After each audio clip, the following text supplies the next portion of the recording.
कराची के मुख्तलिफ मकामात पर मजलिस वहदतुल मुस्लिमीन की जानिब से पारा चिनार के मुजाहिरीन से इजहारी यकजहती के लिए धरने जारी हैं। शहर के मुख्तलिफ अहम शाहराहों पर ट्रैफिक का निज़ाम दरहम बरहम होकर रह गया।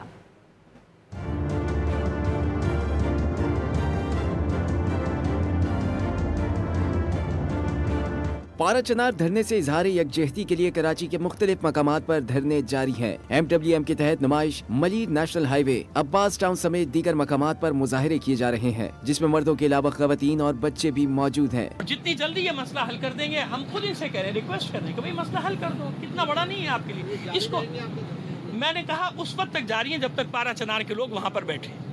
जब पारा चिनार के लोग उठ जाएंगे, अभी उठ जाए, उम्मीद है कि जरगा चल रहा है अभी तक वहाँ, मुमकिन है कि आज रात तक जो मुझे सुनगुन मिली है। मुजाहिरों के बाइस MA जिना रोड, अब्बास टाउन, मलीर 15, शारा फैसल, शाह फैसल कॉलोनी, अबू अल असफहानी रोड, 5 स्टार चुरंगी समेत दीगर मकामात पर ट्रैफिक का निजाम दरहम बरहम हो गया। शहरी मिनटों का सफर घंटों में तय करने पर मजबूर है।